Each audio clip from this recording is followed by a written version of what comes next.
পারি আমার জানা ছিল না। কি নাম তোমার সুন্দরী? আমার নাম সতী। তোমার বাড়িটা? বাড়ি পলাশ ডাঙ্গা। তোমার কে কে আছে? আমার পিতা ছাড়া এই পৃথিবীতে আমার আর কেউ নেই। ঠিক আছে, সাউন্ড হয়েছে না, বক্স ঠিক না। এখন চলো আমার সাথে। কোথায় যাবো আপনার সাথে? রাজপ্রাসাদে যুবরাজ কর্ণন আমার কাছে। যুবরাজ কর্ণন তোমাকে অনেক আদর করবে, অনেক সুয়াদ করবে, আর আমাকে দেবে অনেক টাকা পুরস্কার। চলো সুন্দরী। না, আমি যাবো না। আপনি এখান থেকে চলে যান বলছি। চলে যাবো?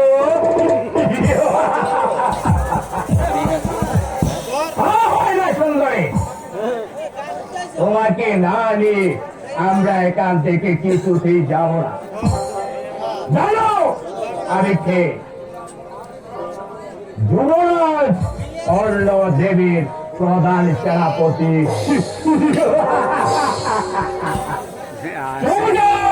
ঠিক আছে, ওকে নিয়ে চল। চলে এসো সুন্দরী। না না, আমি যাবো না। আমাকে এখান থেকে চলে যান। দয়া মায়া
ঠিক করো না কেন? কোনো ফল হবে না। পরে যেটা বুঝলে হবে! একটায় না গেলে তোমাকে জোর করে ধরে নিয়ে যাবো। উপরে তো কি আছে সুজন! ওকে নিয়ে চল। বাবা, আমি যাবো না। আমাকে ক্ষমা করে দিন বাবা। আমি আমার বাবার কাছে যাবো। ওরে চিৎকার করলে কেউ আসবে না। আর যেই আসবে তাকে আমার হাতে জীবন দিতে হবে। আসবে জানোয়ার, মানুষ আসবে। সত্যিকে ছেড়ে বলছি, ওরা এই লোকটি লাগাতে এর মাথা ভাই কাটিয়ে দেবো।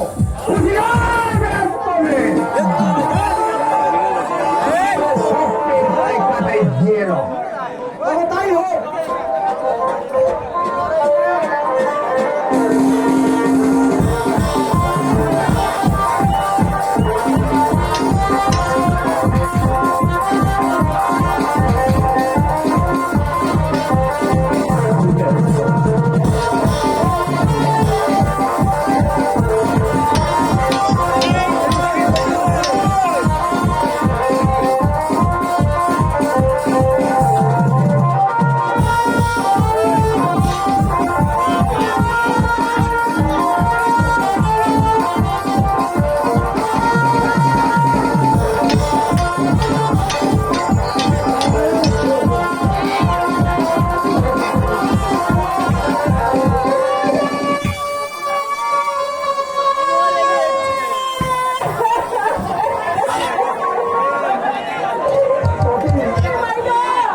আমি তোমাকে রক্ষা করতে পারলাম না। খারাপ হয়ে তুমি আমাকে ক্ষমা করো। একটা ভিডিও থাক মাই তুমি আমাকে ক্ষমা করো।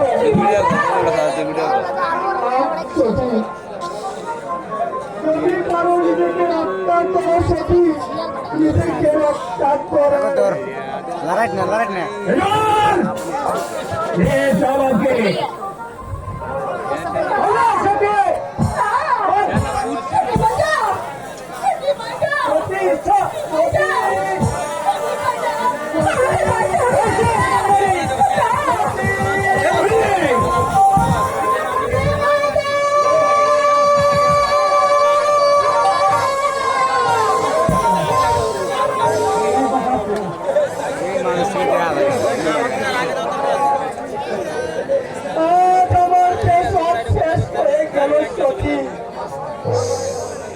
আমার সর্বনাশ হয়ে গেল।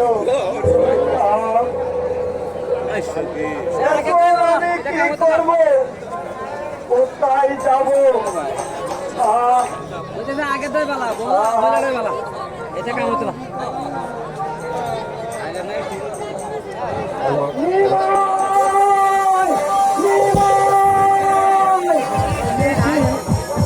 অনেক হলো। সবার যে মেকআপ করছে ওটা দেখা যায় না ক্যামেরা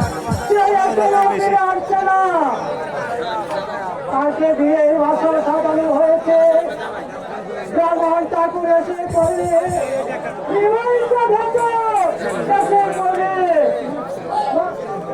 কিন্তু না সক্রিয় করা ফিরে আসছে না। সত্যি আর ফিরে আসবে না যেটা মশাই। সত্যি আর ফিরে আসবে না।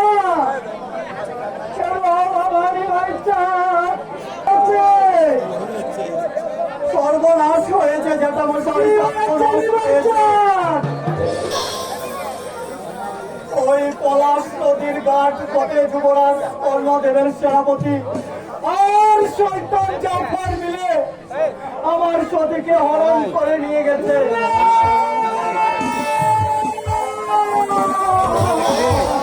বিশ্বাস করি না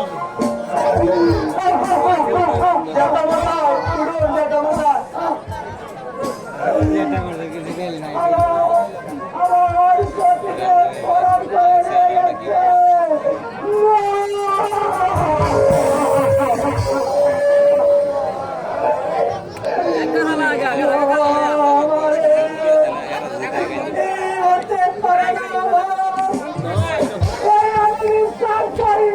বিশ্বাস করি না।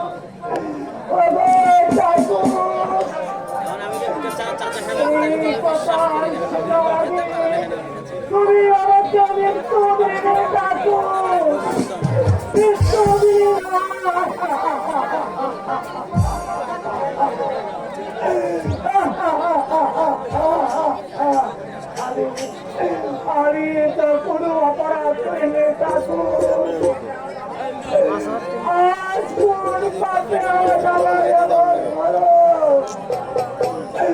এই জ্বালানি কেমন করে সইব ঠাকুর? তুমি বলে দাও ঠাকুর, তুমি বলে দাও। আমি ওই শয়তানদের বাধা দিয়েছিলাম কিন্তু শয়তানের দল আমাকে আঘাত করে সতীকে নিয়ে চলে যায়। ওরে বাবা রে ভাই সাহেব, এ কি হলো আমার? তোমার কাছে সতীকে নিয়ে নিল বলে আমি বাসন সাজিয়ে রেখেছিলাম। হঠাৎ একটা আলো সাজিয়ে ধরেছি, আমার সকল আশা সব বিলুপ্ত করে দিল।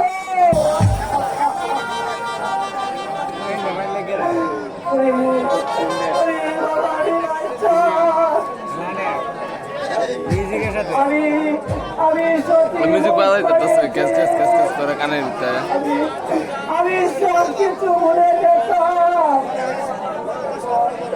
এখন কে শোনাবে আমাকে আসার ভাবি? কে দিবে আমাকে সান্ত্বনা? কে উঠে দিবে আমার চোখের জল? নেই বাবারি বাচ্চা, আজ আমার এই সংসারে আপনার বলতে আর কেউ নেই। আজ আমি বড় একা বাবা, আজ আমি বড় অসহায়। এত সহজে আমাদের ব্যাংকে পড়লে চলবে না জ্যাঠামশাই। চলুন জ্যাঠামশাই, আমরা চলে যাই ওই যুবরাজ কর্ণদেবের কাছে, দেখি সতীকে উদ্ধার করতে পারি কিনা। তাই চলো বাবারি ভাই চাষ, তাই চলো দেখি নিবাই চাষ। এই তো দেখা যাচ্ছে আমার মা সতী মাতার গানা আমার ভাইকে দূর করে তা ধরে নিয়ে গেছে।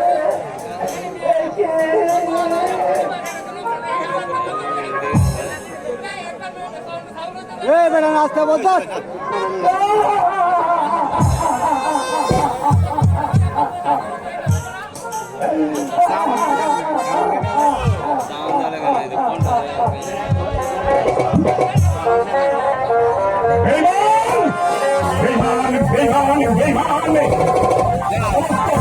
কর্মচারীগুলো দেখছি আজ আমার জন্মদিন, তবে তবে ব্যাপারটা নীরবে নিস্তব্ধ হয়ে গেছে।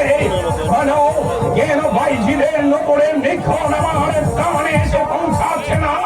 কেন কেন প্রাসাদ এবং নীরবে নিস্তব্ধ? আমার জন্মদিন উৎসবে কে আনন্দ করতে বাধা দিয়েছে? মন্ত্রী মশাই, আমার অপরাধ কারণ আমি বন্ধ করে দিয়েছি। মন্ত্রী মশাই, আপনার এত বড় শ্রদ্ধা যে আমার জন্মদিনের উৎসব আপনি বন্ধ করে দিয়েছেন। আর কোনোদিন হয় না যুবরাজ, আমাদের মঙ্গলার্থে বিনা অনুমতি অনেক কারবার করে দিতে হয়। ভুলে যাবেন না আপনি, আপনি আমার বেতন এবং কর্মচারী মাত্র। দেশের দুর্ভিক্ষ অনাবৃষ্টি আবাদি করার ফলে প্রজারা ঘরে ফসল তুলতে পারছে না বলে ওদের গড়ি নেই ভাত, পরনি নেই কাপড়। এই পরিস্থিতি আপনারা দুষ্কর করার আয়োজন কি ছিল? প্রজারা না খেয়ে থাকবে বলে রাজাকেও না খেয়ে থাকতে হবে, এই আপনি বলতে চান? প্রজারা যা বলেই তো রাজা। এই দুর্দিনে আপনার বুক বিলাসে গা বাঁচিয়ে দিলে অনাহারে প্রজারা হয়তো আপনার বিরুদ্ধে বিদ্রোহী ঘোষণা করবে।